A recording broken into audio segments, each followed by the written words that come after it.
Empaths and cognitive distortions. So we've heard of cognitive dissonance, and cognitive dissonance is when we have received some type of information that is seemingly new to us, and it disrupts the information that we already hold as our foundation. And so as such, we are unable to receive the new information. We reject it because for us it's not compatible with what we already feel to be true. So we have a checklist of cognitive distortions, as I'm always sharing certain tools that I get from therapy and different things that I pick up through research and such. So with this checklist, one is all or nothing. You look at things in absolute, black and white categories. Overgeneralizations, you view a negative event as a never-ending pattern of defeat. 3, mental filter. You dwell on the negatives and ignore the positives. 4, discounting the positives. You insist that your accomplishments or positive qualities don't count. 5, jumping to conclusions. A mind reading, you assume that people are reacting negatively to you when there's no definite evidence for this. Fortune telling, you're arbitrarily predicting things will turn out badly. Magnification or minimization, you blow things way out of proportion or you shrink their importance inappropriately.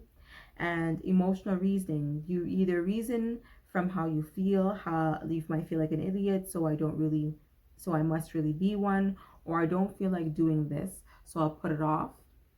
There is shouldn't statements. You criticize yourself or other people with shoulds or shouldn'ts, musts, oughts, have tos, are similar offenders. Labeling. You identify with your shortcomings instead of saying, I made a mistake. You tell yourself I'm a jerk or a fool and a loser. And the last one is personalization.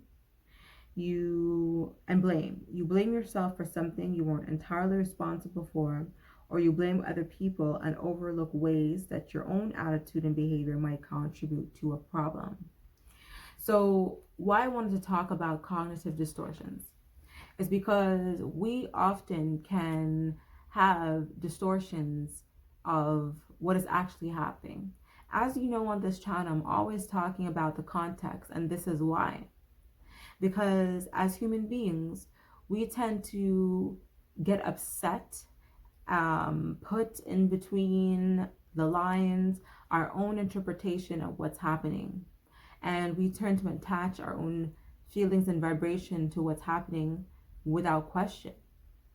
And so when you have a checklist of cognitive distortions, as I've said also on my channel in different ways, we need to be checking ourselves. This is what a checklist in fact does. You can mentally go over certain things to ensure that you are basically not,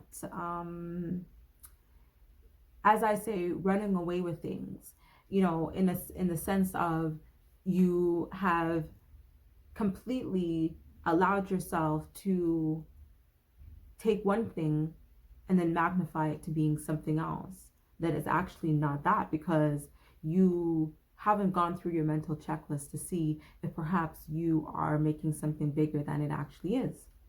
And as you know, I like to discuss these things one by one. So if you were to do the first one, all or nothing thinking, you look at things in absolute black and white categories.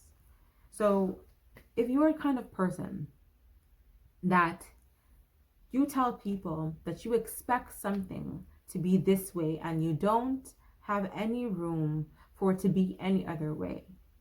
So for you, that's it and that's all. You will not accept anything less.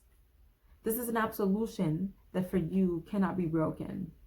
And then if it is broken, then you're going to carry out a behavior of being upset and hype in a way that you might then want to throw that kind of vibration off onto the person that you feel has offended you. And now what you're not realizing is that you cannot go through life with an absolute in that way.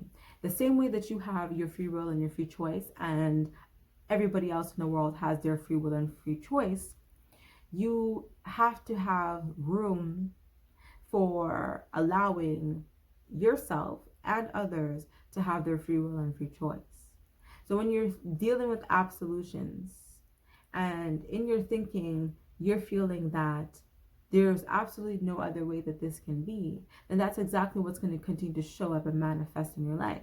Because you said out loud, you said to yourself repeatedly over and over again that this is it. There's no other way that it can be. That's it. There's no room for you to budge. So when it comes to absolutions, you should check yourself on how you can reframe your thinking to make things possible within your life, because you're able to create your reality. And cognitive dissonance can be dangerous if you are not doing your work to see where it is that you're blocking yourself from being able to receive information, receive knowledge, receive healing that could be beneficial to your mental health and your holistic being.